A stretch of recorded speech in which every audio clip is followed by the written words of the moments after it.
Hello friends, બધાનું સ્વાગત છે મારા બ્લોગમાં. તો ફાઇનલી મમ્મી કાંઈક બનાવી રહી છે. તે કાંઈક આજે રેસીપીમાં મીઠાઈ બનાવી રહી છે. તો હું બતાવું છું તે શું મીઠાઈ બનાવી રહી છે. મમ્મી શું મીઠાઈ બનાવી રહી છે? દહીં થરા બનાવી રહી છે. તે અષાઢી બીજ છે એટલે મીઠાઈ બનાવીએ કંઈક નવી જૂનવાણી છે. દાદી નાનીની વાનગી. દાદી નાનીની વાનગી બનાવી રહી છે મમ્મી. 100 વર્ષ જૂની. તૈયારી હાલે છે. 1 વાટકી લોટ નાખવાનો મેંદાનો, પછી ઘી આપણે વધારે જોઈએ એટલે 2 વાટકી નાખશું. 1 વાટકી મેંદાનો લોટ, 2 વાટકી આપણે 2 વાટકી મેંદાનો લોટ. ઘી કેટલું હમણાં બોલું ને, બીજું પાછું નાખું. કેટલું નાખે? 1 વાટકી હોય તો 5 વાટકી ઘી, એટલે 2 વાટકી હોય તો અડધી વાટકી એમ.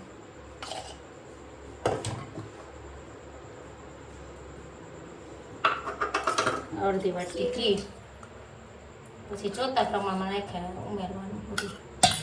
પછી 2 વાટકી મેંદાનો લોટ નાખ્યો છે, અડધી વાટકી ઘી નાખ્યું છે એને. પછી એને મિક્સ કરે છે. મિક્સ કરો ને પછી દહીં ઉમેરશું. મિક્સ કરીને તે દહીં ઉમેરશે.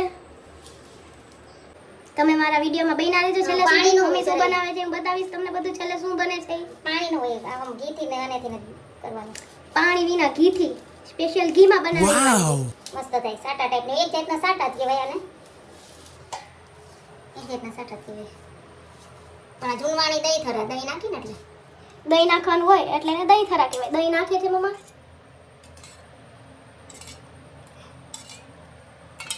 છતાં પ્રમાણમાં દહીંથી જ લોટ બાંધવાનો છે. દહીંથી જ બધું કરવાનું છે. પાણી નાખવાનું જ નથી. દહીંથી લોટ બાંધવાનો છે અને એનાથી જ મેંદો મિક્સ કરવાનો છે. પાણી જરાય વાપરવાનું જ નથી. દહીં ને ઘી લોટ નથી બાંધવાના, મોકરું મોકરું રાખીને પછી એનો વાળવાના. હાલે ટૂંકમાં એ લોટ જ હોય. હા એમ પોલે પોલે હાથે બધું મિક્સ કરવાનું. દહીં ને ઘી હળવા હાથે, જો બારે હાથે કરી નાખશો તો કાંઈક બીજું જ બની જાય. તો ઓલી બની જાય ફરસી પૂરી. બારે હાથે કરશો તો ફરસી પૂરી બની જાય. આપણે તો એવું કાંઈ આવડતું નથી એટલે આપણે તો ખાવાનું કામ કરીએ. તે દહીં નાખીને ધીમે ધીમે મોકરા હાથે તે લોટને ભેગો કરી દે.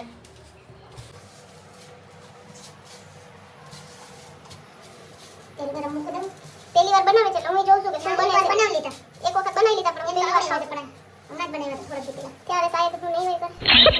મમ્મી બીજી વાર ટ્રાય કરે છે મારી સામે. ટ્રાય નહીં જેથી કરીને હું શીખી શકું. લગન પછી કાંઈક આવડવું પડશે મારે. મૂકી દીધું છે કઢાઈમાં. તપે તેલ ધીમે તાપે તળવાના હોય. તો તમે જોવા માટે છેલ્લે સુધી મારા વિડીયોમાં બનાવી રહેજો.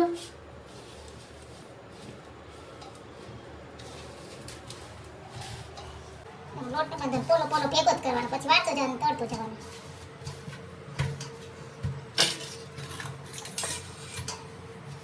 લોટ બંધાઈ ગયો છે.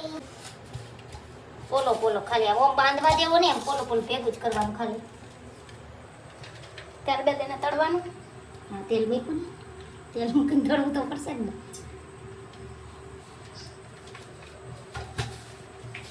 પોલા રીતના બનાવવાના, હાથેથી નથી વણવાના નહીં. બહુ ઘી નહીં નાખવાનું, નકર તો વિખાઈ જાય. હવે એની તે ગોળ ગોળ દબાવીને હાથેથી ગોળ ગોળ ઓલી પૂરી જેવું કરે છે. જોઈ શકો છો તમે. બતાવો હાથમાં. હા હાથમાં રાખીને તો ચોરાઈ મોકલું.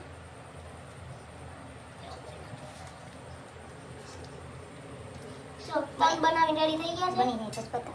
બની જશે એટલે મમ્મી હમણાં તળશે. ફાઇનલી ગાઈસ બની ગયા છે, રેડી થઈ ગયા છે. હું તમને બતાવું છું. તે હવે તળશે. તેલ બનીને રેડી થઈ ગયા છે ગોળ ગોળ. તેને હવે તેલમાં નાખશે, તે બનાવશે. તો ધીમા તાપે તળવાનું. તેલ એકવાર ધીમું આવી જાય એટલે પછી ધીરે ધીરે. તેને ધીમા ગેસે તળવાના છે. ગેસને ફાસ્ટ રાખીને તળવાના નથી તો બગડી જશે. નકર એવા જેવા કરવા હોય છે એવા થાહે નહીં. ધીમા તાપે તળવાના ને. આવ ધીમા તાપે.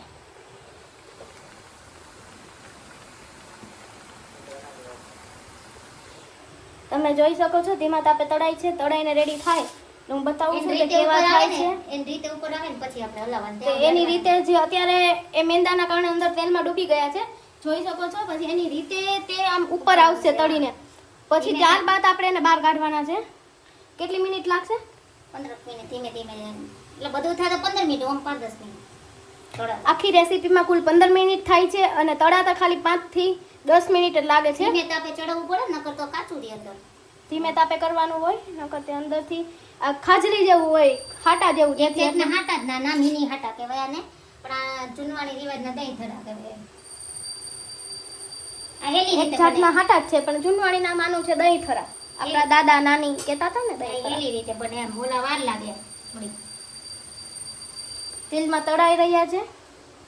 તળાઈ જાય ત્યારબાદ હું તમને બતાવીશ કે તે કેવી રીતે તૈયાર થઈ ગયા છે, તે બધું તમને બતાવીશ. ફાઇનલી ફ્રેશ બની ગયા છે. હું તમને બતાવું છું કે કેવા બન્યા છે તે તમને બતાવું છું. ત્યારબાદ ચાસણી બનાવશે મમ્મી અને એને ચાસણીમાં નાખશે. ત્યારબાદ આવા કડક થવા દેવાના અંદરથી, એટલે કાચા ના રહે. રતાસ કરતા બહુ નહીં ખોલા કરવા નાખો તો કઠણ થઈ જાય. મીડિયમ થોડાક લાલ પડતા બની ગયા છે અને ધોરાઈ નથી રહેવા દેવાના અને વધારે લાલાઈ નથી થવા દેવાના. માપે રાખવાના છે, આમ થોડાક કડક રાખવાના છે જેથી કરીને તે ચાસણીમાં જાય તો ખાવામાં મજા આવે.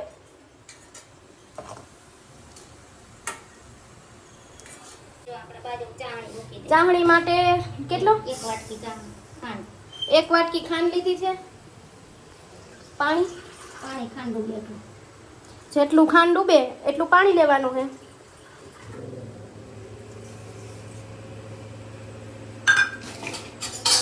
બતાવું છું. ખાંડ ડૂબે એટલું પાણી લઈ લેવાનું. 1 વાટકી ખાંડ, 2 વાટકી મેંદો, 1 વાટકી ખાંડ, અડધી વાટકી ઘી. બધી જે અમે એડ કરેલું છે અમે રેસીપીમાં તે બધું હું તમને માપ ને બધું તે હું બતાવી દઈશ વિડીયોમાં. માપ જરૂરી છે એટલે હું તમને બ્લોગમાં માપ બધું લખીને નાખી દઈશ. ડિસ્ક્રિપ્શનમાં જોઈ લેજો બધું માપ, એમાં હું એડ કરી દઈશ. તેને હલાવવાનું છે ખાંડને. આ કેટલા તાકની ચાસણી છે એવું કંઈ નહીં. હાટા ટાઈપની. આપણે જે સાટામાં જે ચાસણી હોય એ ટાઈપની ચાસણી રાખવાની, કડક ચાસણી રાખવાની. થાય ને એટલે બતાવીશ 1.5 તાર. 1.5 થી 2 તારની ચાસણી બનાવવાની. અંદાજે એમ ઘટ થાય એટલે હજી તો ખાંડ ઉપર છે. હલાવતા રહેવાનું. એક હાથે હલાવવાનું બંધ નહીં કરવાનું, નકર ખાંડ અંદર ચોટી જાય. કન્ટિન્યુ હલાવતા રહેવાનું એક હાથે. મમ્મી જેવી રીતે હલાવી રહી છે. હેલો ફ્રેન્ડ, તો ફાઇનલી ચાસણી બનીને રેડી થઈ ગઈ છે. હું બતાવું છું કેટલા તારની કરી મમ્મી. 2 તારો જેવી કરવાની, ઘટ કરવાની. જો ઘટ થાય ને ચાસણીને ફૂલ કટ કરવાની. 2 તાર જેવી ચાસણી થવી જોઈએ. ચાસણી કેવી રીતે બને તે મમ્મી પાસેથી શીખી લેવું કે કેવી રીતે ખબર પડે કે 1 તારની છે કે 2 તારની છે. મને તો ખબર નથી પડતી કેવી રીતે હોય, પણ ઈ બતાવે ને આમ કરીને જોવે એટલે ખબર પડે 1 તાર અંદર. ચાસણી ઘટ થઈ ગઈ છે. જે આપણે બનાવ્યા છે ઓલા દહીં ખરા એને એમાં નાખી દેવાના છે. બનાવતું જવાનું ને થોડીક વાર 5 મિનિટ રાખવાનું, બસ કાઢી લેવાનું. ચાણી ડૂબી જાય ને એટલે થોડીક વાર. 2 તારની ચાસણી કરી છે ને ફાઇનલ. તો તમે પણ ઘરે કરો તો 2 તારની ચાસણી કરવાની છે અને એને એમાં અંદર નાખી દેવાના. જે આપણે ઓલા મેંદાના દહીં થરા કર્યા છે ગોળા, એને એમાં નાખી દેવાના ચાસણીમાં. દહીં થોડા કહેવાય, ગોળા ન કહેવાય. ડીશમાં નીકાળી લેવાનું.